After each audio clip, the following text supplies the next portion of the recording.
16. How to stick with good habits every day. In 1993, a bank in Abbotsford, Canada, hired a 23-year-old stockbroker named Trent Dursmid.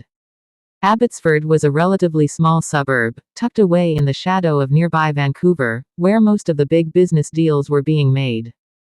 Given the location, and the fact that Dursmid was a rookie, nobody expected too much of him. But he made brisk progress thanks to a simple daily habit. Dursmid began each morning with 2 jars on his desk. One was filled with 120 paper clips. The other was empty. As soon as he settled in each day, he would make a sales call.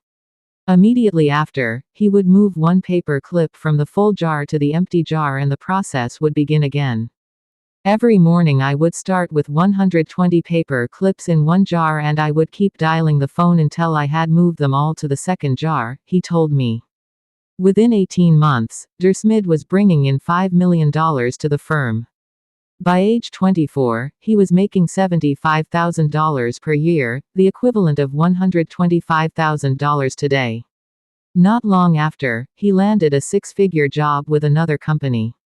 I like to refer to this technique as the paper clip strategy and, over the years, I've heard from readers who have employed it in a variety of ways. One woman shifted a hairpin from one container to another whenever she wrote a page of her book.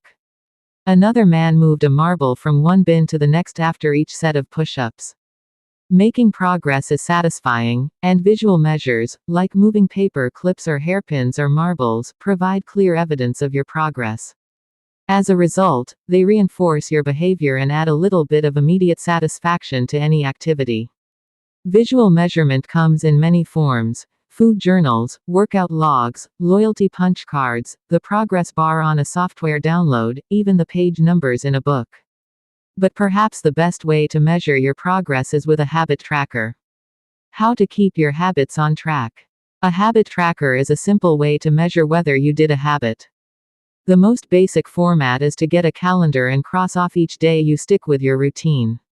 For example, if you meditate on Monday, Wednesday, and Friday, each of those dates gets an X as time rolls by. The calendar becomes a record of your habit streak. Countless people have tracked their habits, but perhaps the most famous was Benjamin Franklin. Beginning at age 20, Franklin carried a small booklet everywhere he went and used it to track 13 personal virtues. This list included goals like, lose no time, be always employed in something useful, and avoid trifling conversation. At the end of each day, Franklin would open his booklet and record his progress. Jerry Seinfeld reportedly uses a habit tracker to stick with his streak of writing jokes. In the documentary Comedian, he explains that his goal is simply to never break the chain of writing jokes every day. In other words, he is not focused on how good or bad a particular joke is or how inspired he feels. He is simply focused on showing up and adding to his streak. Don't break the chain is a powerful mantra. Don't break the chain of sales calls and you'll build a successful book of business. Don't break the chain of workouts and you'll get fit faster than you'd expect. Don't break the chain of creating every day and you will end up with an impressive portfolio. Habit tracking is powerful because it leverages multiple laws of behavior change. It simultaneously makes a behavior obvious, attractive, and satisfying. Let's break down each one. Benefit number 1: habit tracking is obvious. Recording your last action creates a trigger that can initiate your next one. Habit tracking naturally builds a series of visual cues like the streak of X's on your calendar or the list of meals in your food log. When you look at the calendar and see your streak, you'll be reminded to act again. Research has shown that people who track their progress on goals like losing weight, quitting smoking, and lowering blood pressure are all more likely to improve than those who don't. One study of more than 1,600 people found that those who kept a daily food log lost twice as much weight as those who did not. The mere act of tracking a behavior can spark the urge to change it. Habit tracking also keeps you honest. Most of us have a distorted view of our own behavior. We think we act better than we do. Measurement offers one way to overcome our blindness to our own behavior and notice what's really going on each day.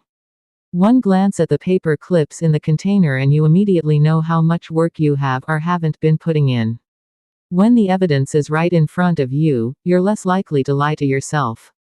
Benefit number 2. Habit tracking is attractive. The most effective form of motivation is progress. When we get a signal that we are moving forward, we become more motivated to continue down that path. In this way, habit tracking can have an addictive effect on motivation. Each small win feeds your desire. This can be particularly powerful on a bad day. When you're feeling down, it's easy to forget about all the progress you have already made. Habit tracking provides visual proof of your hard work, a subtle reminder of how far you've come. Plus, the empty square you see each morning can motivate you to get started because you don't want to lose your progress by breaking the streak. Benefit number 3. Habit tracking is satisfying. This is the most crucial benefit of all. Tracking can become its own form of reward. It is satisfying to cross an item off your to-do list, to complete an entry in your workout log, or to mark an X on the calendar. It feels good to watch your results grow, the size of your investment portfolio, the length of your book manuscript, and if it feels good, then you're more likely to endure. Habit tracking also helps keep your eye on the ball, you're focused on the process rather than the result. You're not fixated on getting six-pack abs, you're just trying to keep the streak alive and become the type of person who doesn't miss workouts. In summary, habit tracking, 1. Creates a visual cue that can remind you to act. 2. Is inherently motivating because you see the progress you are making and don't want to lose it. And 3. Feels satisfying whenever you record another successful instance of your habit. Furthermore, habit tracking provides visual proof that you are casting votes for the type of person you wish to become, which is a delightful form of immediate and intrinsic gratification. Asterisk. You may be wondering, if habit tracking is so useful, why have I waited so long to talk about it? Despite all the benefits, I've left this discussion until now for a simple reason: many people resist the idea of tracking and measuring. It can feel like a burden because it forces you into two habits: the habit you're trying to build and the habit of tracking it. Counting calories sounds like a hassle when you're already struggling to follow a diet. Writing down every sales call seems tedious when you've got work to do. It feels easier to say, "I'll just eat less." Or, "I'll try harder." Or, "I'll remember to do it." People inevitably tell me things like, "I have a decision journal, but I wish I used it more." Or, "I recorded my workouts for a week, but then quit." I've been there myself. I once made a food log to track my calories. I managed to do it for one meal and then gave up. Tracking isn't for everyone, and there is no need to measure your entire life. But nearly anyone can benefit from it in some form, even if it's only temporary. What can we do to make tracking easier? First, whenever possible, measurement should be automated. You'll probably be surprised by how much you're already tracking without knowing it. Your credit card statement tracks how often you go out to eat. Your Fitbit registers how many steps you take and how long you sleep. Your calendar records how many new places you travel to each year. Once you know where to get the data, add a note to your calendar to review it each week or each month, which is more practical than tracking it every day. Second, manual tracking should be limited to your most important habits. It is better to consistently track one habit than to sporadically track 10. Finally, record each measurement immediately after the habit occurs. The completion of the behavior is the cue to write it down. This approach allows you to combine the habit stacking method mentioned in Chapter 5 with habit tracking.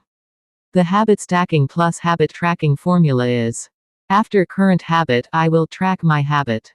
After I hang up the phone from a sales call, I will move one paper clip over. After I finish each set at the gym, I will record it in my workout journal. After I put my plate in the dishwasher, I will write down what I ate. These tactics can make tracking your habits easier. Even if you aren't the type of person who enjoys recording your behavior, I think you'll find a few weeks of measurements to be insightful. It's always interesting to see how you've actually been spending your time. That said, every habit streak ends at some point. And, more important than any single measurement, is having a good plan for when your habits slide off track. How to recover quickly when your habits break down. No matter how consistent you are with your habits, it is inevitable that life will interrupt you at some point. Perfection is not possible. Before long, an emergency will pop up, you get sick or you have to travel for work or your family needs a little more of your time. Whenever this happens to me, I try to remind myself of a simple rule: never miss twice. If I miss one day, I try to get back into it as quickly as possible. Missing one workout happens, but I'm not going to miss two in a row. Maybe I'll eat an entire pizza, but I'll follow it up with a healthy meal. I can't be perfect, but I can avoid a second lapse. As soon as one streak ends, I get started on the next one. The first mistake is never the one that ruins you. It is the spiral of repeated mistakes that follows. Missing once is an accident. Missing twice is the start of a new habit. This is a distinguishing feature between winners and losers. Anyone can have a bad performance, a bad workout, or a bad day at work. But when successful people fail, they rebound quickly. The breaking of a habit doesn't matter if the reclaiming of it is fast. I think this principle is so important that I'll stick to it even if I can't do a habit as well or as completely as I would like. Too often, we fall into an all or nothing cycle with our habits. The problem is not slipping up, the problem is thinking that if you can't do something perfectly, then you shouldn't do it at all. You don't realize how valuable it is to just show up on your bad or busy days. Lost days hurt you more than successful days help you. If you start with $100, then a 50% gain will take you to $150. But you only need a 33% loss to take you back to $100. In other words, avoiding a 33% loss is just as valuable as achieving a 50% gain. As Charlie Munger says, the first rule of compounding: never interrupt it unnecessarily. This is why the bad workouts are often the most important ones. Sluggish days and bad workouts maintain the compound gains you accrued from previous good days. Simply doing something, 10 squats, 5 sprints, a push-up, anything really, is huge. Don't put up a zero. Don't let losses eat into your compounding. Furthermore, it's not always about what happens during the workout. It's about being the type of person who doesn't miss workouts. It's easy to train when you feel good, but it's crucial to show up when you don't feel like it, even if you do less than you hope. Going to the gym for 5 minutes may not improve your performance, but it reaffirms your identity. The all or nothing cycle of behavior change is just one pitfall that can derail your habits. Another potential danger, especially if you are using a habit tracker, is measuring the wrong thing. Knowing when and when not to track a habit. Say you're running a restaurant and you want to know if your chef is doing a good job. One way to measure success is to track how many customers pay for a meal each day. If more customers come in, the food must be good. If fewer customers come in, something must be wrong. However, this one measurement, daily revenue, only gives a limited picture of what's really going on. Just because someone pays for a meal doesn't mean they enjoy the meal. Even dissatisfied customers are unlikely to dine and dash. In fact, if you're only measuring revenue, the food might be getting worse but you're making up for it with marketing or discounts or some other method. Instead, it may be more effective to track how many customers finish their meal or perhaps the percentage of customers who leave a generous tip. The dark side of tracking a particular behavior is that we become driven by the number rather than the purpose behind it. If your success is measured by quarterly earnings, you will optimize sales, revenue, and accounting for quarterly earnings. If your success is measured by a lower number on the scale, you will optimize for a lower number on the scale, even if that means embracing crash diets, juice cleanses, and fat loss pills. The human mind wants to win, whatever game is being played. This pitfall is evident in many areas of life. We focus on working long hours instead of getting meaningful work done. We care more about getting 10,000 steps than we do about being healthy. We teach for standardized tests instead of emphasizing learning, curiosity, and critical thinking. In short, we optimize for what we measure. When we choose the wrong measurement, we get the wrong behavior. This is sometimes referred to as Goodhart's law. Named after the economist Charles Goodhart, the principle states, when a measure becomes a target, it ceases to be a good measure. Measurement is only useful when it guides you and adds context to a larger picture, not when it consumes you. Each number is simply one piece of feedback in the overall system. In our data-driven world, we tend to overvalue numbers and undervalue anything ephemeral, soft, and difficult to quantify. We mistakenly think the factors we can measure are the only factors that exist. But just because you can measure something doesn't mean it's the most important thing. And just because you can't measure something doesn't mean it's not important at all. All of this to say, it's crucial to keep habit tracking in its proper place. It can feel satisfying to record a habit and track your progress, but the measurement is not the only thing that matters. Furthermore, there are many ways to measure progress, and sometimes it helps to shift your focus to something entirely different. This is why non-scale victories can be effective for weight loss. The number on the scale may be stubborn, so if you focus solely on that number, your motivation will sag.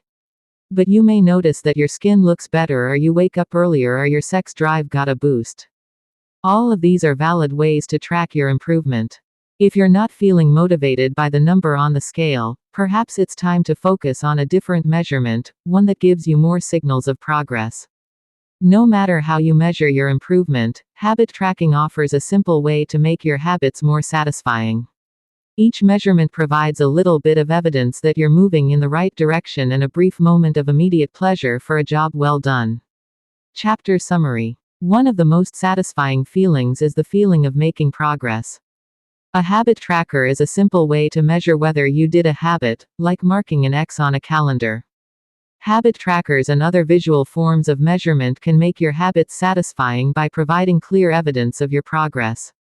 Don't break the chain. Try to keep your habit streak alive. Never miss twice. If you miss one day, try to get back on track as quickly as possible. Just because you can measure something doesn't mean it's the most important thing. 17. How an accountability partner can change everything. Serving as a pilot in World War II, Roger Fisher attended Harvard Law School and spent 34 years specializing in negotiation and conflict management. He founded the Harvard Negotiation Project and worked with numerous countries and world leaders on peace resolutions, hostage crises, and diplomatic compromises. But it was in the 1970s and 1980s, as the threat of nuclear war escalated, that Fisher developed perhaps his most interesting idea. At the time, Fisher was focused on designing strategies that could prevent nuclear war, and he had noticed a troubling fact.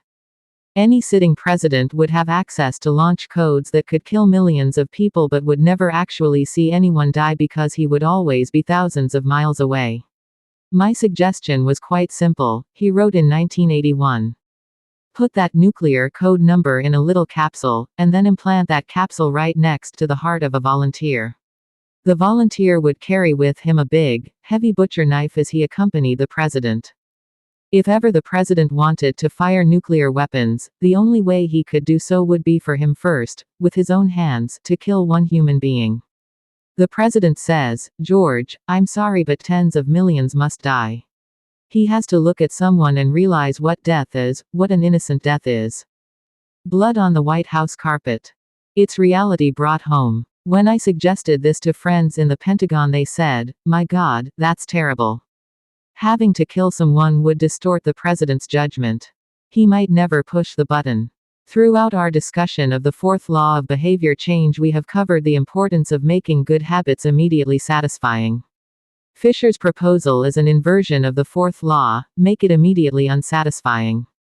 Just as we are more likely to repeat an experience when the ending is satisfying, we are also more likely to avoid an experience when the ending is painful. Pain is an effective teacher. If a failure is painful, it gets fixed. If a failure is relatively painless, it gets ignored. The more immediate and more costly a mistake is, the faster you will learn from it. The threat of a bad review forces a plumber to be good at his job. The possibility of a customer never returning makes restaurants create good food. The cost of cutting the wrong blood vessel makes a surgeon master human anatomy and cut carefully. When the consequences are severe, people learn quickly. The more immediate the pain, the less likely the behavior. If you want to prevent bad habits and eliminate unhealthy behaviors, then adding an instant cost to the action is a great way to reduce their odds. We repeat bad habits because they serve us in some way, and that makes them hard to abandon. The best way I know to overcome this predicament is to increase the speed of the punishment associated with the behavior. There can't be a gap between the action and the consequences. As soon as actions incur an immediate consequence, behavior begins to change. Customers pay their bills on time when they are charged a late fee. Students show up to class when their grade is linked to attendance. We'll jump through a lot of hoops to avoid a little bit of immediate pain. There is, of course, a limit to this. If you're going to rely on punishment to change behavior, then the strength of the punishment must match the relative strength of the behavior it is trying to correct. To be productive, the cost of procrastination must be greater than the cost of action. To be healthy, the cost of laziness must be greater than the cost of exercise. Getting fined for smoking in a restaurant or failing to recycle adds consequence to an action. Behavior only shifts if the punishment is painful enough and reliably enforced. In general, the more local, tangible, concrete, and immediate the consequence, the more likely it is to influence individual behavior. The more global, intangible, vague, and delayed the consequence, the less likely it is to influence individual behavior. Thankfully, there is a straightforward way to add an immediate cost to any bad habit: create a habit contract. The habit contract. The first seatbelt law was passed in New York on December 1, 1984. At the time, just 14% of people in the United States regularly wore a seat belt, but that was all about to change. Within 5 years, over half of the nation had seatbelt laws. Today, wearing a seat belt is enforceable by law in 49 of the 50 states. And it's not just the legislation, the number of people wearing seat belts has changed dramatically as well. In 2016, over 88% of Americans buckled up each time they got in a car. In just over 30 years, there was a complete reversal in the habits of millions of people. Laws and regulations are an example of how government can change our habits by creating a social contract. As a society, we collectively agree to abide by certain rules and then enforce them as a group. Whenever a new piece of legislation impacts behavior, seatbelt laws, banning smoking inside restaurants, mandatory recycling, it is an example of a social contract shaping our habits. The group agrees to act in a certain way, and if you don't follow along, you'll be punished. Just as governments use laws to hold citizens accountable, you can create a habit contract to hold yourself accountable. A habit contract is a verbal or written agreement in which you state your commitment to a particular habit and the punishment that will occur if you don't follow through. Then you find 1 or 2 people to act as your accountability partners and sign off on the contract with you. Brian Harris, an entrepreneur from Nashville, Tennessee, was the first person I saw put this strategy into action. Shortly after the birth of his son, Harris realized he wanted to shed a few pounds. He wrote up a habit contract between himself, his wife, and his personal trainer. The first version read, "Brian's number 1 objective for Q1 of 2017 is to start eating correctly again so he feels better, looks better, and is able to hit his long-term goal of 200 pounds at 10% body fat." Below that statement, Harris laid out a road map for achieving his ideal outcome. Phase number 1. Get back to a strict, slow-carb diet in Q1. Phase number 2. Start a strict macronutrient tracking program in Q2.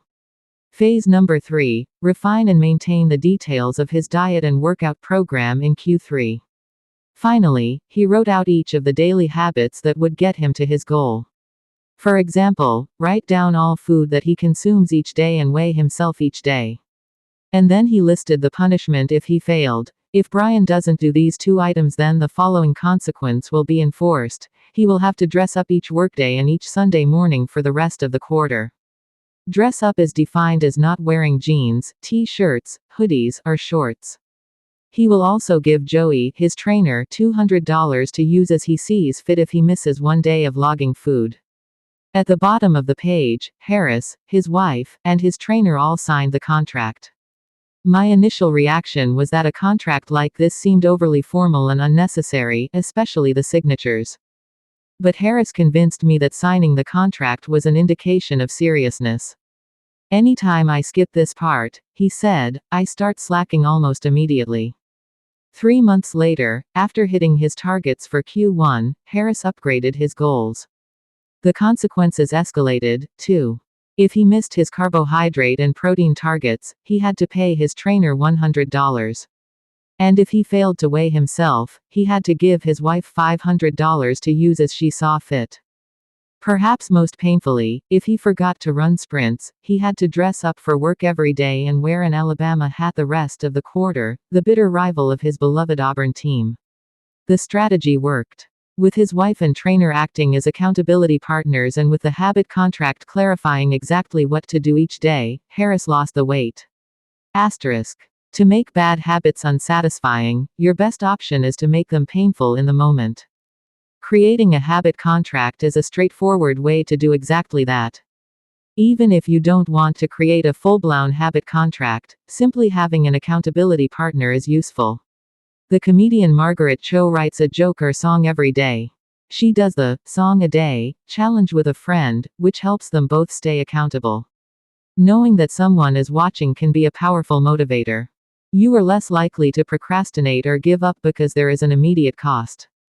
If you don't follow through, perhaps they'll see you as untrustworthy or lazy. Suddenly, you are not only failing to uphold your promises to yourself, but also failing to uphold your promises to others. You can even automate this process. Thomas Frank, an entrepreneur in Boulder, Colorado, wakes up at 5:55 each morning. And if he doesn't, he has a tweet automatically scheduled that says, "It's 6:10 and I'm not up because I'm lazy." Reply to this for $5 via PayPal, limit 5, assuming my alarm didn't malfunction. We are always trying to present our best selves to the world. We comb our hair and brush our teeth and dress ourselves carefully because we know these habits are likely to get a positive reaction. We want to get good grades and graduate from top schools to impress potential employers and mates and our friends and family. We care about the opinions of those around us because it helps if others like us. This is precisely why getting an accountability partner or signing a habit contract can work so well. Chapter Summary. The inversion of the fourth law of behavior change is make it unsatisfying. We are less likely to repeat a bad habit if it is painful or unsatisfying. An accountability partner can create an immediate cost to inaction. We care deeply about what others think of us, and we do not want others to have a lesser opinion of us. A habit contract can be used to add a social cost to any behavior. It makes the costs of violating your promises public and painful. Knowing that someone else is watching you can be a powerful motivator. How to create a good habit.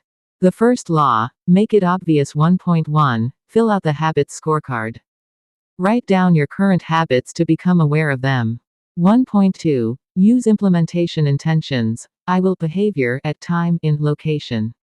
1.3, use habit stacking. After current habit, I will new habit. 1.4, design your environment. Make the cues of good habits obvious and visible. The second law, make it attractive. 2.1, use temptation bundling. Pair an action you want to do with an action you need to do. 2.2, join a culture where your desired behavior is the normal behavior. 2.3, create a motivation ritual.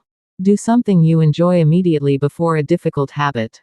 The third law, make it easy. 3.1, reduce friction. Decrease the number of steps between you and your good habits. 3.2, prime the environment. Prepare your environment to make future actions easier. 3.3, master the decisive moment.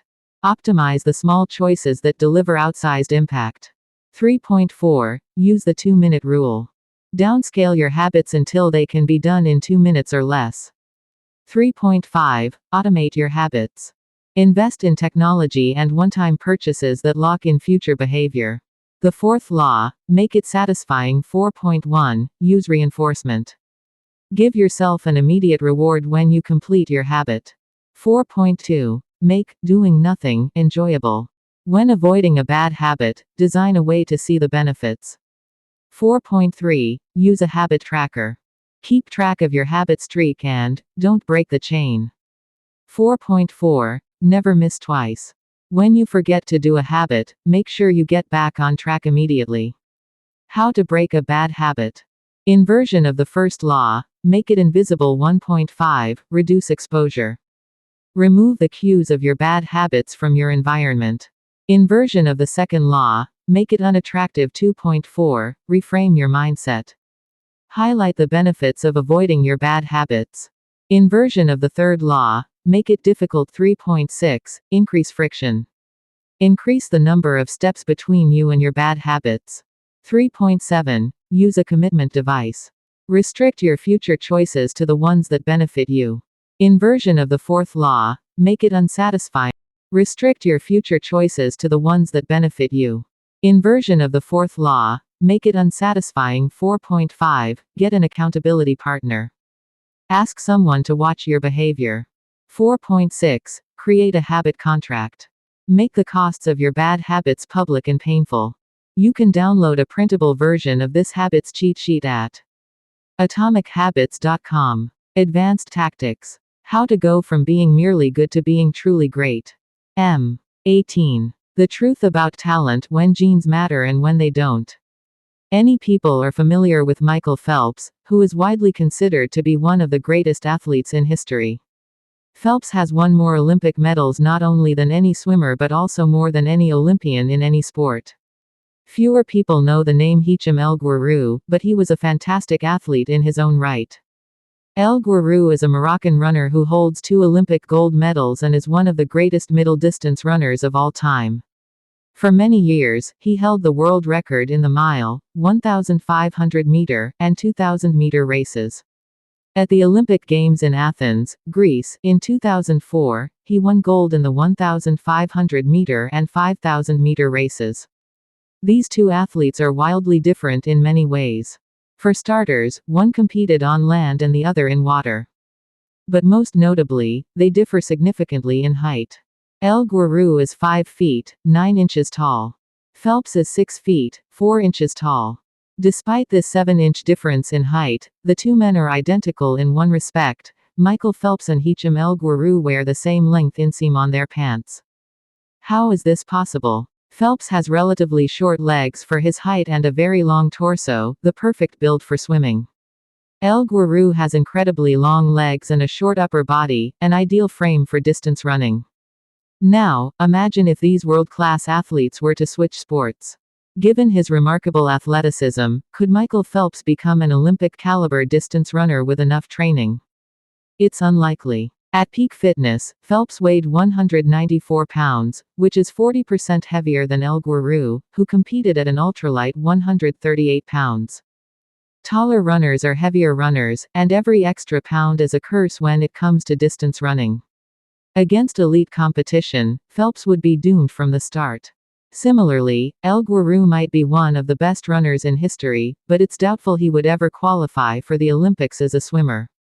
Since 1976, the average height of Olympic gold medalists in the men's 1,500-meter run is 5 feet, 10 inches.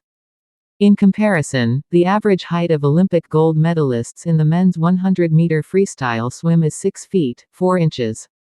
Swimmers tend to be tall and have long backs and arms, which are ideal for pulling through the water.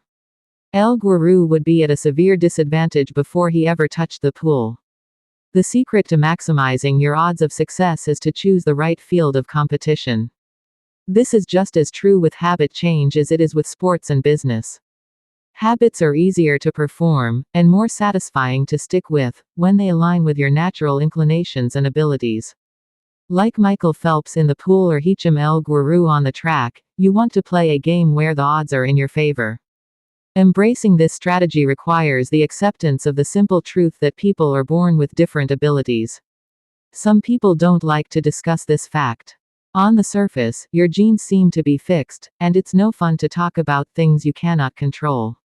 Plus, phrases like biological determinism makes it sound like certain individuals are destined for success and others doomed to failure. But this is a short-sighted view of the influence of genes on behavior. The strength of genetics is also their weakness. Genes cannot be easily changed, which means they provide a powerful advantage in favorable circumstances and a serious disadvantage in unfavorable circumstances. If you want to dunk a basketball, being 7 feet tall is very useful. If you want to perform a gymnastics routine, being 7 feet tall is a great hindrance. Our environment determines the suitability of our genes and the utility of our natural talents. When our environment changes, so do the qualities that determine success. This is true not just for physical characteristics but for mental ones as well. I'm smart if you ask me about habits and human behavior, not so much when it comes to knitting, rocket propulsion, or guitar chords. Competence is highly dependent on context. The people at the top of any competitive field are not only well trained, they are also well suited to the task. And this is why, if you want to be truly great, selecting the right place to focus is crucial. In short, genes do not determine your destiny. They determine your areas of opportunity. As physician Gabor Mate notes, genes can predispose, but they don't predetermine. The areas where you are genetically predisposed to success are the areas where habits are more likely to be satisfying. The key is to direct your effort toward areas that both excite you and match your natural skills, to align your ambition with your ability. The obvious question is, how do I figure out where the odds are in my favor? How do I identify the opportunities and habits that are right for me? The first place we will look for an answer is by understanding your personality. How your personality influences your habits. Your genes are operating beneath the surface of every habit. Indeed, beneath the surface of every behavior. Genes have been shown to influence everything from the number of hours you spend watching television to your likelihood to marry or divorce to your tendency to get addicted to drugs, alcohol, or nicotine. There's a strong genetic component to how obedient or rebellious you are when facing authority, how vulnerable or resistant you are to stressful events, how proactive or reactive you tend to be, and even how captivated or bored you feel during sensory experiences like attending a concert. As Robert Plomin, a behavioral geneticist at King's College in London, told me, it is now at the point where we have stopped testing to see if traits have a genetic component because we literally can't find a single one that isn't influenced by our genes. Bundled together, your unique cluster of genetic traits predispose you to a particular personality. Your personality is the set of characteristics that is consistent from situation to situation. The most proven scientific analysis of personality traits is known as the Big Five, which breaks them down into 5 spectrums of behavior. 1. Openness to experience, from curious and inventive on one end to cautious and consistent on the other. 2. Conscientiousness, organized and efficient to easygoing and spontaneous. 3. Extroversion, outgoing and energetic to solitary and reserved. You likely know them as extroverts versus introverts. 4. Agreeableness, friendly and compassionate to challenging and detached. 5. Neuroticism, anxious and sensitive to confident, calm, and stable. All 5 characteristics have biological underpinnings. Extroversion, for instance, can be tracked from birth.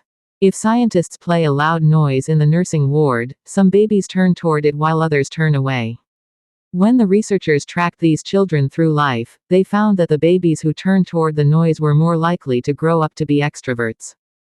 Those who turned away were more likely to become introverts.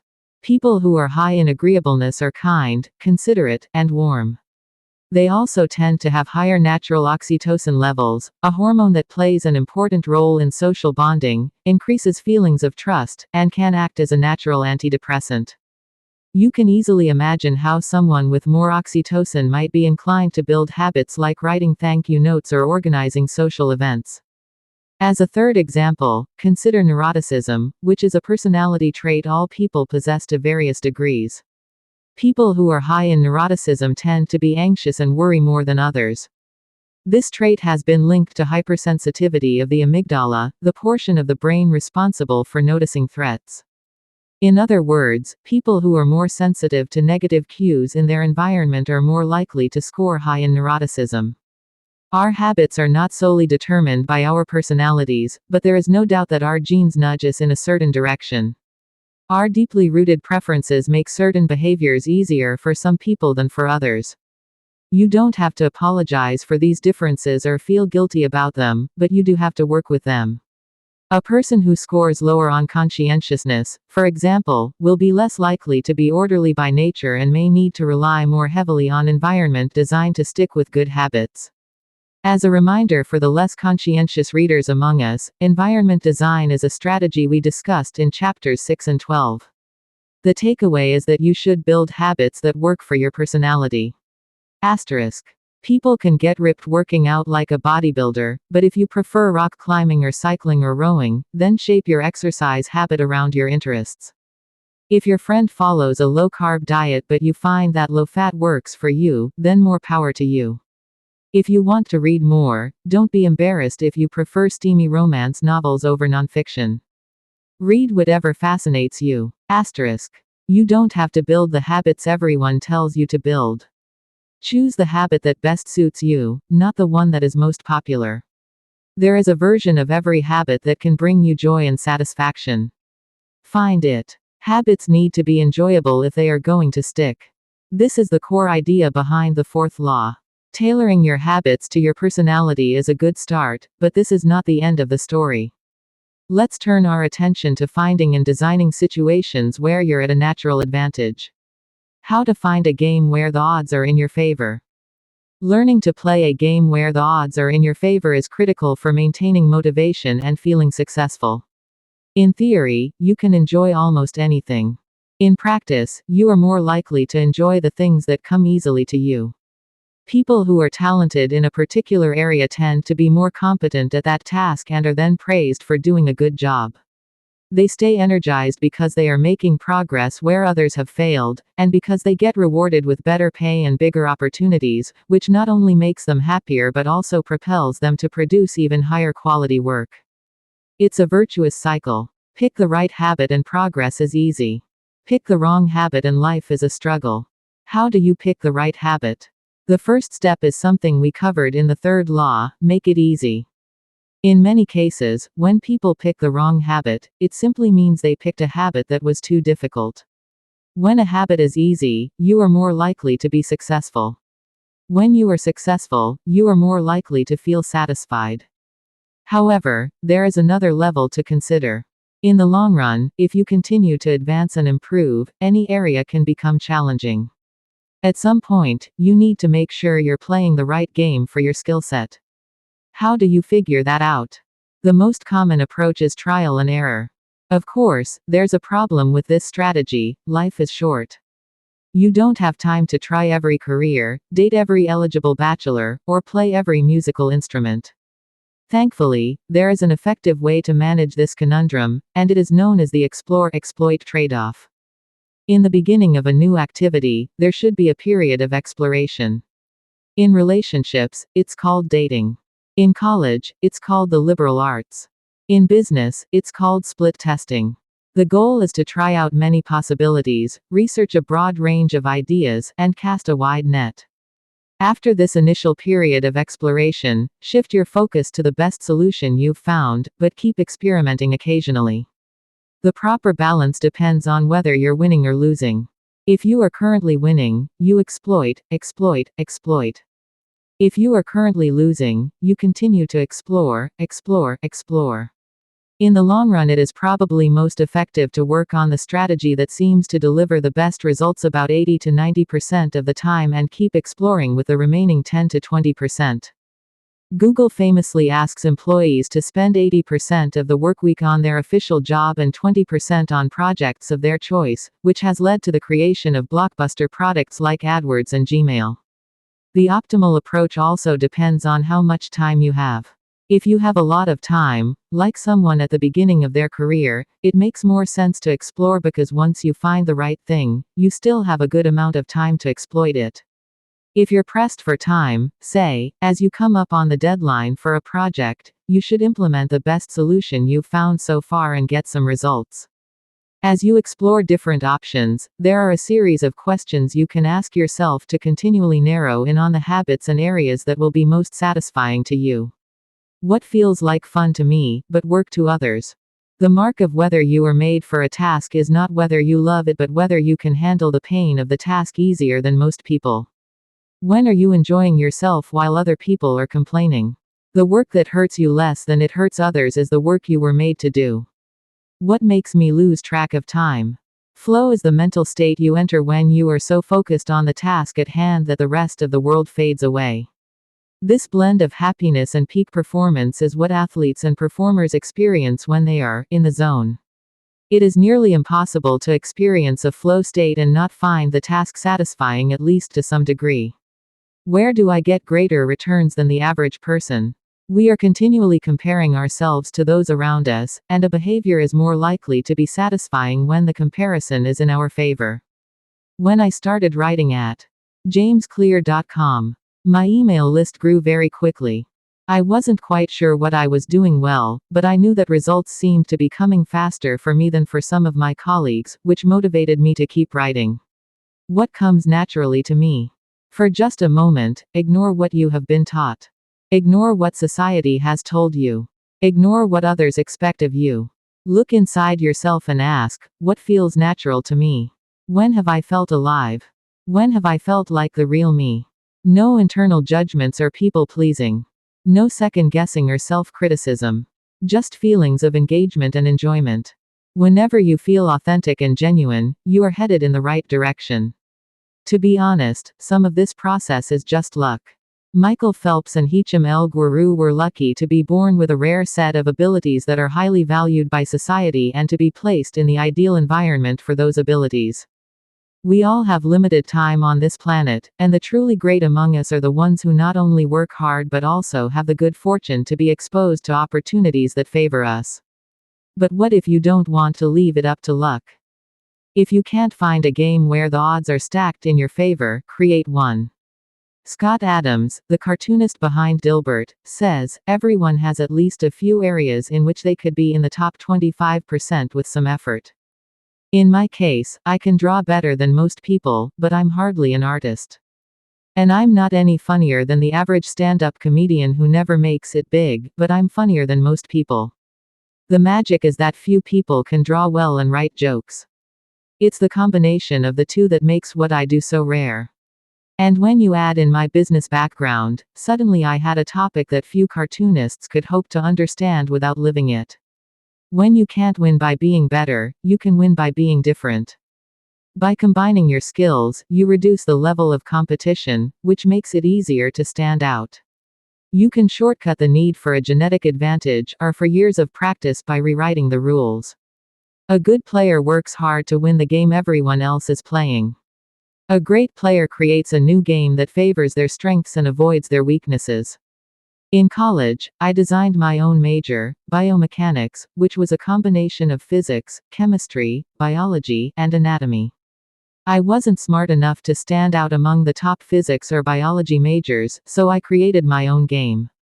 And because it suited me, I was only taking the courses I was interested in, studying felt like less of a chore. It was also easier to avoid the trap of comparing myself to everyone else.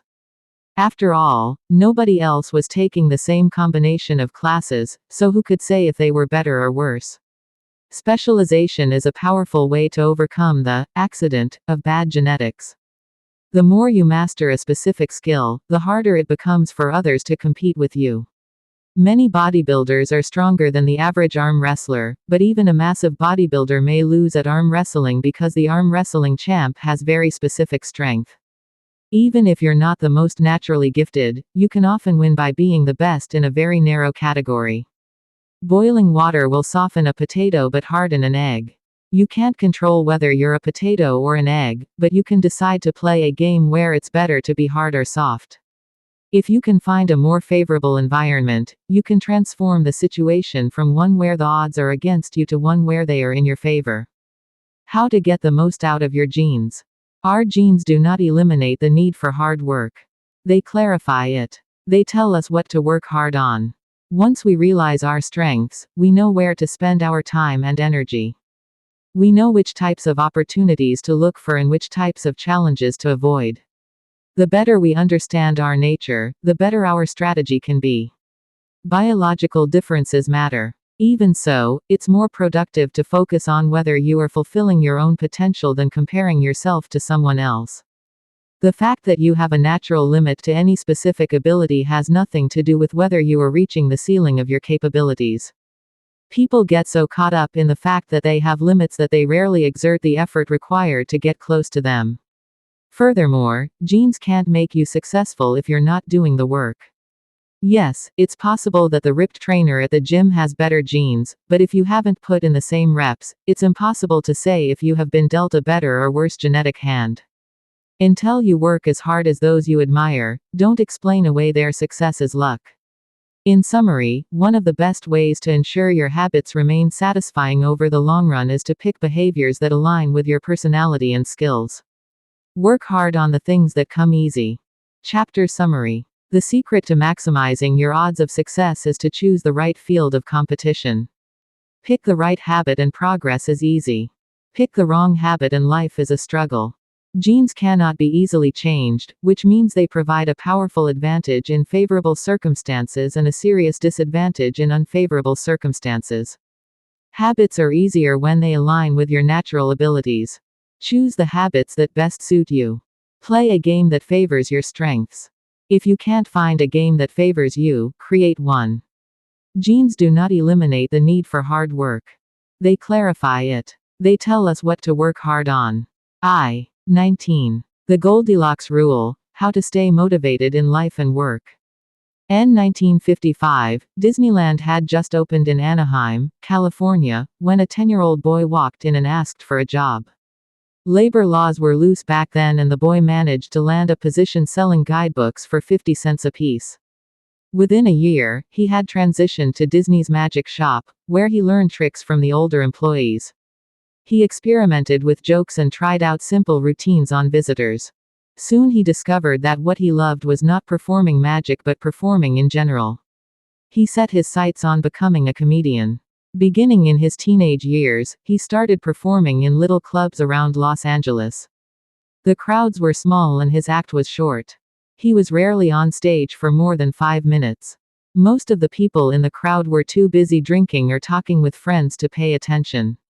One night, he literally delivered his stand-up routine to an empty club.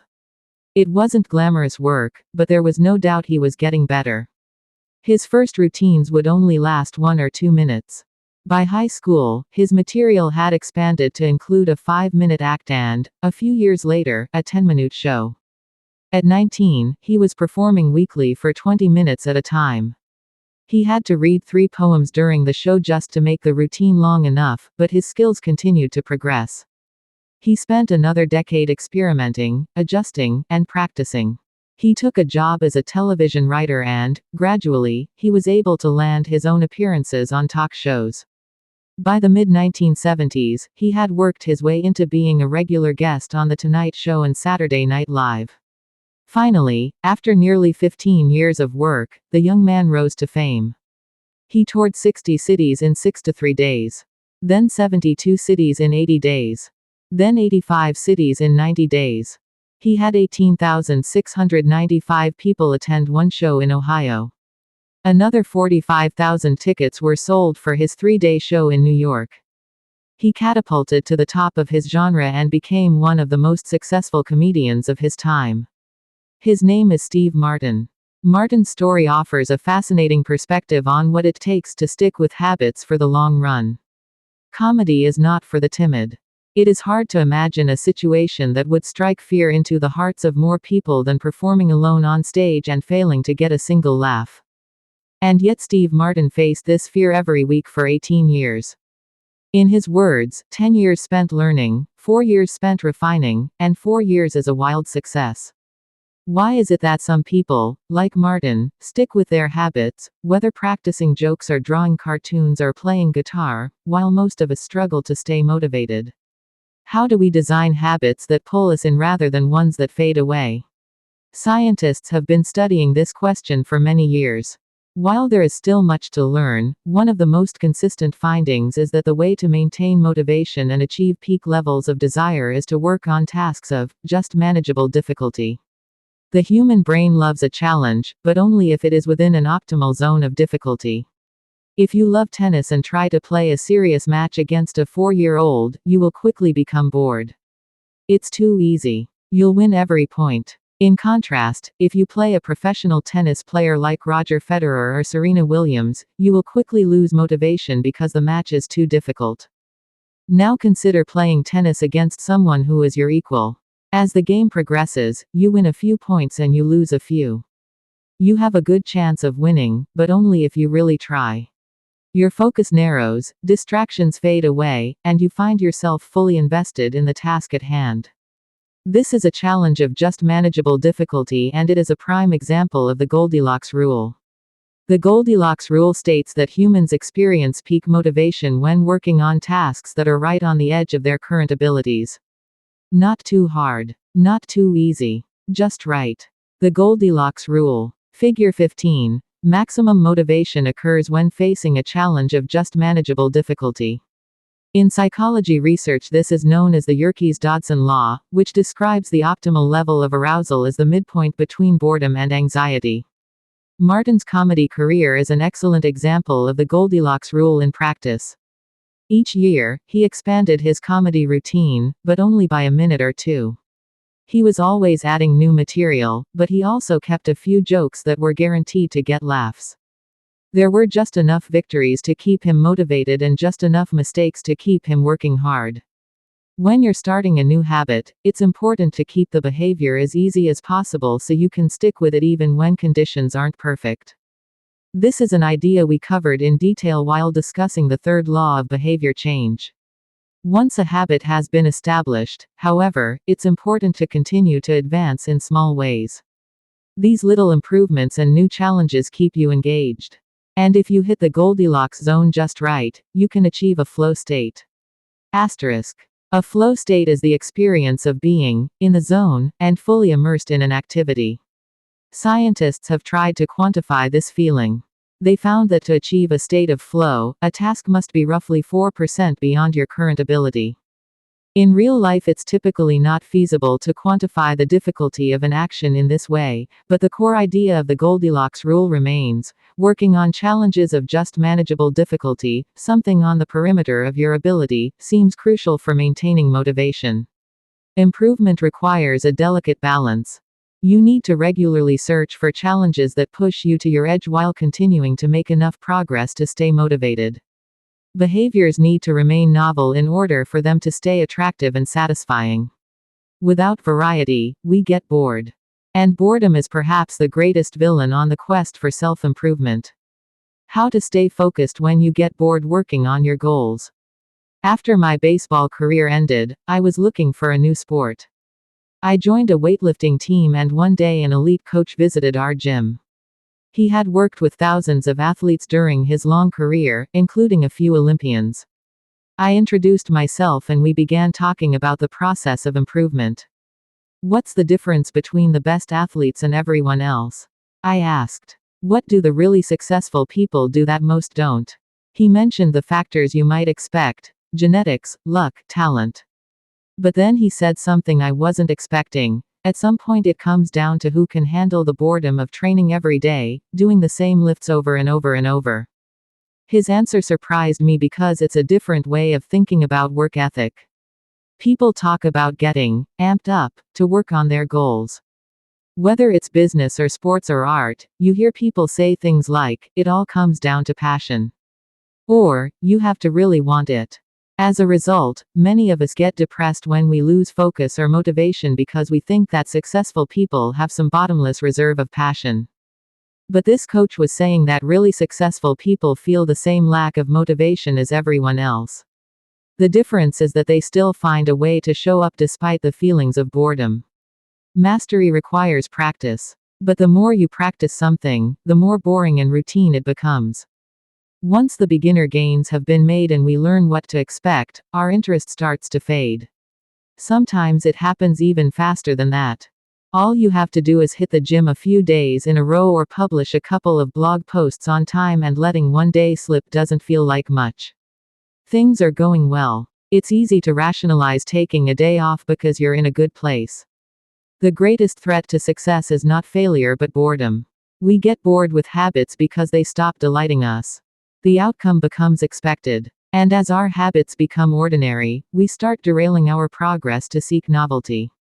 Perhaps this is why we get caught up in a never-ending cycle, jumping from one workout to the next, one diet to the next, one business idea to the next. As soon as we experience the slightest dip in motivation, we begin seeking a new strategy, even if the old one was still working. As Machiavelli noted, men desire novelty to such an extent that those who are doing well wish for a change as much as those who are doing badly. Perhaps this is why many of the most habit-forming products are those that provide continuous forms of novelty. Video games provide visual novelty. Porn provides sexual novelty. Junk foods provide culinary novelty. Each of these experiences offer continual elements of surprise. In psychology, this is known as a variable reward. Asterisk. Slot machines are the most common real-world example. A gambler hits the jackpot every now and then, but not at any predictable interval. The pace of rewards varies. This variance leads to the greatest spike of dopamine, enhances memory recall, and accelerates habit formation. Variable rewards won't create a craving, that is, you can't take a reward people are uninterested in, give it to them at a variable interval, and hope it will change their mind, but they are a powerful way to amplify the cravings we already experience because they reduce boredom. The sweet spot of desire occurs at a 50-50 split between success and failure. Half of the time you get what you want. Half of the time you don't. You need just enough, winning, to experience satisfaction and just enough, wanting, to experience desire. This is one of the benefits of following the Goldilocks rule. If you're already interested in a habit, working on challenges of just manageable difficulty is a good way to keep things interesting. Of course, not all habits have a variable reward component, and you wouldn't want them to. If Google only delivered a useful search result some of the time, I would switch to a competitor pretty quickly. If Uber only picked up half of my trips, I doubt I'd be using that service much longer. And if I flossed my teeth each night and only sometimes ended up with a clean mouth, I think I'd skip it. Variable rewards or not, no habit will stay interesting forever. At some point, everyone faces the same challenge on the journey of self-improvement: you have to fall in love with boredom. We all have goals that we would like to achieve and dreams that we would like to fulfill, but it doesn't matter what you are trying to become better at, if you only do the work when it's convenient or exciting, then you'll never be consistent enough to achieve remarkable results. I can guarantee that if you manage to start a habit and keep sticking to it, there will be days when you feel like quitting. When you start a business, there will be days when you don't feel like showing up. When you're at the gym, there will be sets that you don't feel like finishing. When it's time to write, there will be days that you don't feel like typing. But stepping up when it's annoying or painful or draining to do so, that's what makes the difference between a professional and an amateur. Professionals stick to the schedule, amateurs let life get in the way. Professionals know what is important to them and work toward it with purpose, amateurs get pulled off course by the urgencies of life. David Kane, an author and meditation teacher, encourages his students to avoid being fairweather meditators. Similarly, you don't want to be a fairweather athlete or a fairweather writer or a fairweather anything. When a habit is truly important to you, you have to be willing to stick to it in any mood. Professionals take action even when the mood isn't right. They might not enjoy it, but they find a way to put the reps in. There have been a lot of sets that I haven't felt like finishing, but I've never regretted doing the workout. There have been a lot of articles I haven't felt like writing, but I've never regretted publishing on schedule. There have been a lot of days I've felt like relaxing, but I've never regretted showing up and working on something that was important to me. The only way to become excellent is to be endlessly fascinated by doing the same thing over and over. You have to fall in love with boredom. Chapter summary. The Goldilocks rule states that humans experience peak motivation when working on tasks that are right on the edge of their current abilities. The greatest threat to success is not failure but boredom. As habits become routine, they become less interesting and less satisfying. We get bored. Anyone can work hard when they feel motivated. It's the ability to keep going when work isn't exciting that makes the difference. Professionals stick to the schedule, amateurs let life get in the way. 20. The downside of creating good habits. Habits create the foundation for mastery. In chess, it is only after the basic movements of the pieces have become automatic that a player can focus on the next level of the game. Each chunk of information that is memorized opens up the mental space for more effortful thinking. This is true for any endeavor. When you know the simple movements so well that you can perform them without thinking, you are free to pay attention to more advanced details. In this way, habits are the backbone of any pursuit of excellence. However, the benefits of habits come at a cost. At first, each repetition develops fluency, speed, and skill. But then, as a habit becomes automatic, you become less sensitive to feedback. You fall into mindless repetition. It becomes easier to let mistakes slide. When you can do it, good enough, on autopilot, you stop thinking about how to do it better. The upside of habits is that we can do things without thinking. The downside of habits is that you get used to doing things a certain way and stop paying attention to little errors. You assume you're getting better because you're gaining experience. In reality, you are merely reinforcing your current habits, not improving them. In fact, some research has shown that once a skill has been mastered, there is usually a slight decline in performance over time.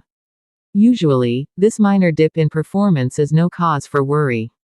You don't need a system to continuously improve how well you brush your teeth or tie your shoes or make your morning cup of tea. With habits like these, good enough is usually good enough. The less energy you spend on trivial choices, the more you can spend it on what really matters. However, when you want to maximize your potential and achieve elite levels of performance, you need a more nuanced approach. You can't repeat the same things blindly and expect to become exceptional. Habits are necessary, but not sufficient for mastery. What you need is a combination of automatic habits and deliberate practice. Habits plus deliberate practice equals mastery. To become great, certain skills do need to become automatic. Basketball players need to be able to dribble without thinking before they can move on to mastering layups with their non-dominant hand. Surgeons need to repeat the first incision so many times that they could do it with their eyes closed, so that they can focus on the hundreds of variables that arise during surgery. But after one habit has been mastered, you have to return to the effortful part of the work and begin building the next habit. Mastery is the process of narrowing your focus to a tiny element of success, repeating it until you have internalized the skill, and then using this new habit as the foundation to advance to the next frontier of your development.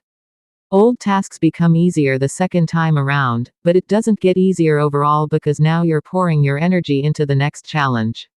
Each habit unlocks the next level of performance. It's an endless cycle. Mastering one habit. Mastering a field. Figure 16. The process of mastery requires that you progressively layer improvements on top of one another, each habit building upon the last until a new level of performance has been reached and a higher range of skills has been internalized.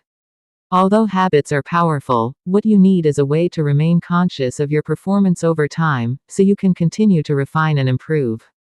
It is precisely at the moment when you begin to feel like you have mastered a skill, right when things are starting to feel automatic and you are becoming comfortable, that you must avoid slipping into the trap of complacency. The solution: establish a system for reflection and review. How to review your habits and make adjustments. In 1986, the Los Angeles Lakers had one of the most talented basketball teams ever assembled, but they are rarely remembered that way. The team started the 1985-1986 NBA season with an astounding 29-5 record. The pundits were saying that we might be the best team in the history of basketball, head coach Pat Riley said after the season. Surprisingly, the Lakers stumbled in the 1986 playoffs and suffered a season-ending defeat in the Western Conference Finals. The best team in the history of basketball didn't even play for the NBA championship. After that blow, Riley was tired of hearing about how much talent his players had and about how much promise his team held. He didn't want to see flashes of brilliance followed by a gradual fade in performance. He wanted the Lakers to play up to their potential, night after night. In the summer of 1986, he created a plan to do exactly that, a system that he called the Career Best Effort Program or CBE. When players first joined the Lakers, Riley explained, "We track their basketball statistics all the way back to high school. I call this taking their number. We look for an accurate gauge of what a player can do, then build him into our plan for the team, based on the notion that he will maintain and then improve upon his averages." After determining a player's baseline level of performance, Riley added a key step. He asked each player to improve their output by at least 1% over the course of the season. If they succeeded, it would be a CBE, our career best effort. Similar to the British cycling team that we discussed in Chapter 1, the Lakers sought peak performance by getting slightly better each day. Riley was careful to point out that CBE was not merely about points or statistics but about giving your best effort spiritually and mentally and physically. Players got credit for allowing an opponent to run into you when you know that a foul will be called against him, diving for loose balls, going after rebounds whether you are likely to get them or not, helping a teammate when the player he's guarding has surged past him, and other unsung hero deeds. As an example, let's say that Magic Johnson, the Lakers' star player at the time, had 11 points, 8 rebounds, 12 assists, 2 steals, and 5 turnovers in a game. Magic also got credit for an unsung hero deed by diving after a loose ball +1. Finally, he played a total of 33 minutes in this imaginary game. The positive numbers 11 plus 8 plus 12 plus 2 plus 1 add up to 34. Then, we subtract the 5 turnovers 34 to 5 to get 29. Finally, we divide 29 by 33 minutes played. 29/33 equals 0.879. Magic's CBE number here would be 879. This number was calculated for all of a player's games, and it was the average CBE that a player was asked to improve by 1% over the season. Riley compared each player's current CBE to not only their past performances but also those of other players in the league. As Riley put it, we rank team members alongside league opponents who play the same position and have similar role definitions. Sports writer Jackie McMullen noted, Riley trumpeted the top performers in the league in bold lettering on the blackboard each week and measured them against the corresponding players on his own roster. Solid, reliable players generally rated a score in the 600s, while elite players scored at least 800. Magic Johnson, who submitted 138 triple-doubles in his career, often scored over 1,000. The Lakers also emphasized year-over-year progress by making historical comparisons of CBE data. Riley said, "We stacked the month of November 1986, next to November 1985, and showed the players whether they were doing better or worse than at the same point last season. Then we showed them how their performance figures for December 1986 stacked up against November's." The Lakers rolled out CBE in October 1986. 8 months later, they were NBA champions. The following year, Pat Riley led his team to another title as the Lakers became the first team in 20 years to win back-to-back NBA championships. Afterward, he said, "Sustaining an effort is the most important thing for any enterprise. The way to be successful is to learn how to do things right, then do them the same way every time." The CBE program is a prime example of the power of reflection and review. The Lakers were already talented. CBE helped them get the most out of what they had, and made sure their habits improved rather than declined. Reflection and review enables the long-term improvement of all habits because it makes you aware of your mistakes and helps you consider possible paths for improvement. Without reflection, we can make excuses, create rationalizations, and lie to ourselves. We have no process for determining whether we are performing better or worse compared to yesterday. Top performers in all fields engage in various types of reflection and review, and the process doesn't have to be complex. Kenyan runner Eliud Kipchoge is one of the greatest marathoners of all time and an Olympic gold medalist. He still takes notes after every practice in which he reviews his training for the day and searches for areas that can be improved. Similarly, gold medal swimmer Katie Ledecky records her wellness on a scale of 1 to 10 and includes notes on her nutrition and how well she slept. She also records the times posted by other swimmers. At the end of each week, her coach goes over her notes and adds his thoughts. It's not just athletes, either. When comedian Chris Rock is preparing fresh material, he will first appear at small nightclubs dozens of times and test hundreds of jokes. He brings a notepad on stage and records which bits go over well and where he needs to make adjustments. The few killer lines that survive will form the backbone of his new show. I know of executives and investors who keep a Decision Journal, in which they record the major decisions they make each week, why they made them, and what they expect the outcome to be. They review their choices at the end of each month or year to see where they were correct and where they went wrong. Asterisk. Improvement is not just about learning habits, it's also about fine-tuning them. Reflection and review ensures that you spend your time on the right things and make course corrections whenever necessary, like Pat Riley adjusting the effort of his players on a nightly basis. You don't want to keep practicing a habit if it becomes ineffective.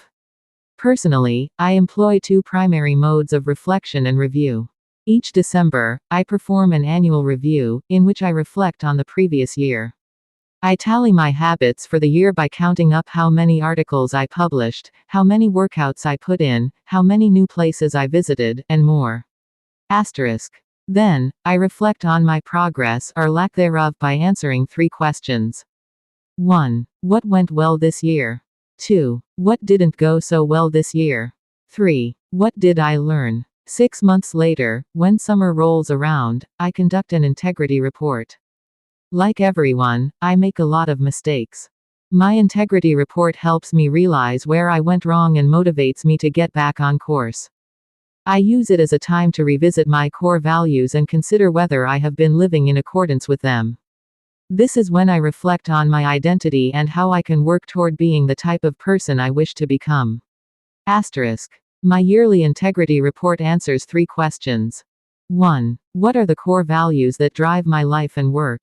2. How am I living and working with integrity right now? 3. How can I set a higher standard in the future? These 2 reports don't take very long, just a few hours per year, but they are crucial periods of refinement. They prevent the gradual slide that happens when I don't pay close attention.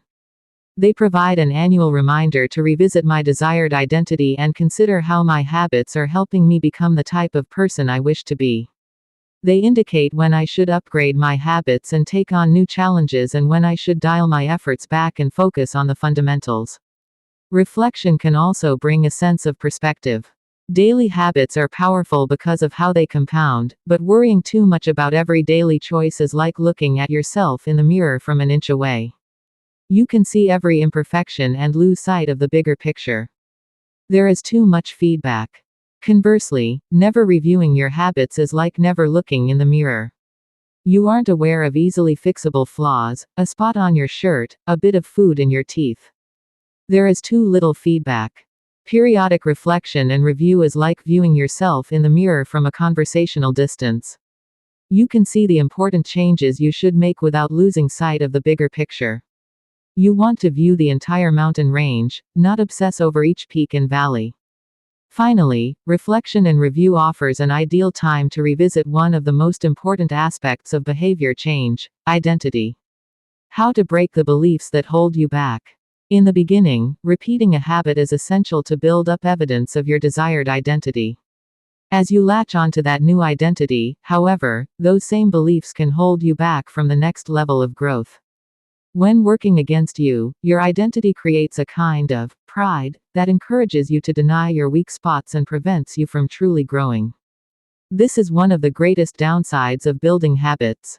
The more sacred an idea is to us, that is, the more deeply it is tied to our identity, the more strongly we will defend it against criticism. You see this in every industry.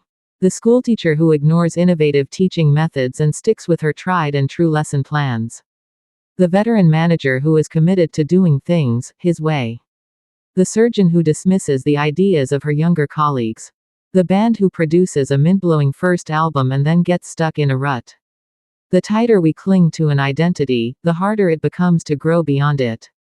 One solution is to avoid making any single aspect of your identity an overwhelming portion of who you are. In the words of investor Paul Graham, keep your identity small. The more you let a single belief define you, the less capable you are of adapting when life challenges you.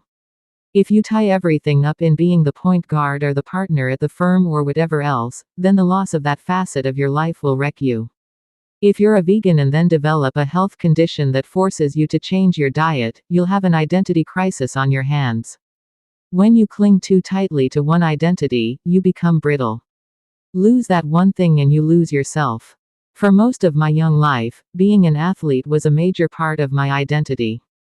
After my baseball career ended, I struggled to find myself. When you spend your whole life defining yourself in one way and that disappears, who are you now? Military veterans and former entrepreneurs report similar feelings. If your identity is wrapped up in a belief like, I'm a great soldier, what happens when your period of service ends? For many business owners, their identity is something along the lines of, I'm the CEO, or, I'm the founder. If you have spent every waking moment working on your business, how will you feel after you sell the company? The key to mitigating these losses of identity is to redefine yourself such that you get to keep important aspects of your identity even if your particular role changes. I'm an athlete becomes, I'm the type of person who is mentally tough and loves a physical challenge.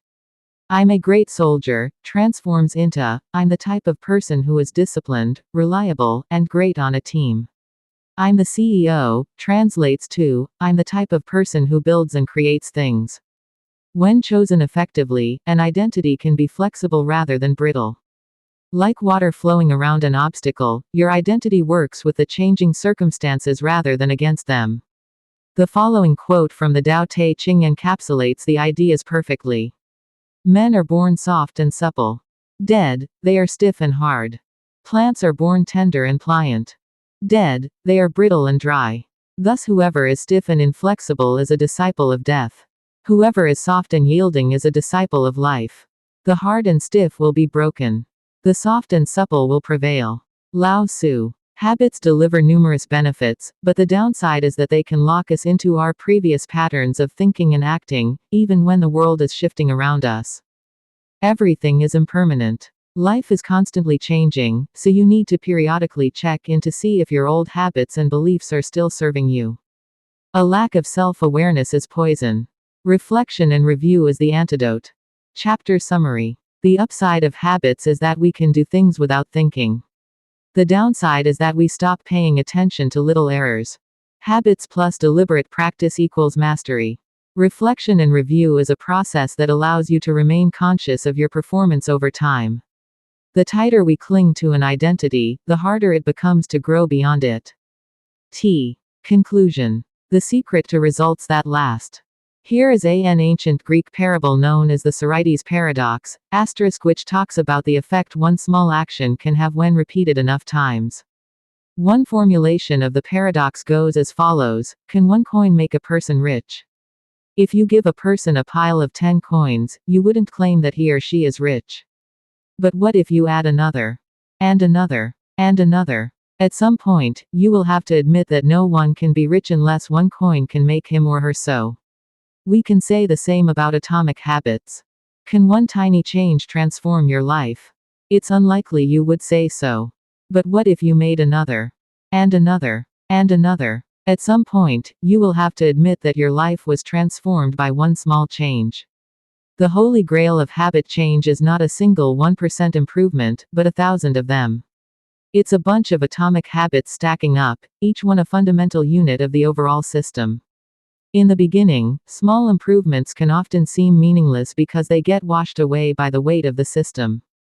Just as one coin won't make you rich, one positive change like meditating for 1 minute or reading one page each day is unlikely to deliver a noticeable difference. Gradually, though, as you continue to layer small changes on top of one another, the scales of life start to move. Each improvement is like adding a grain of sand to the positive side of the scale, slowly tilting things in your favor. Eventually, if you stick with it, you hit a tipping point. Suddenly, it feels easier to stick with good habits. The weight of the system is working for you rather than against you. Over the course of this book, we've looked at dozens of stories about top performers. We've heard about Olympic gold medalists, award-winning artists, business leaders, life-saving physicians, and star comedians who have all used the science of small habits to master their craft and vault to the top of their field. Each of the people, teams, and companies we have covered has faced different circumstances, but ultimately progressed in the same way, through a commitment to tiny, sustainable, unrelenting improvements. Success is not a goal to reach or a finish line to cross. It is a system to improve, an endless process to refine. In Chapter 1, I said, if you're having trouble changing your habits, the problem isn't you. The problem is your system. Bad habits repeat themselves again and again not because you don't want to change, but because you have the wrong system for change. As this book draws to a close, I hope the opposite is true. With the 4 laws of behavior change, you have a set of tools and strategies that you can use to build better systems and shape better habits. Sometimes a habit will be hard to remember and you'll need to make it obvious. Other times you won't feel like starting and you'll need to make it attractive. In many cases, you may find that a habit will be too difficult and you'll need to make it easy. And sometimes, you won't feel like sticking with it and you'll need to make it satisfying. Behaviors are effortless here. Behaviors are difficult here. Obvious. Invisible. Attractive. Unattractive. Easy. Hard. Satisfying. Unsatisfying. You want to push your good habits toward the left side of the spectrum by making them obvious, attractive, easy, and satisfying. Meanwhile, you want to cluster your bad habits toward the right side by making them invisible, unattractive, hard, and unsatisfying. This is a continuous process. There is no finish line. There is no permanent solution.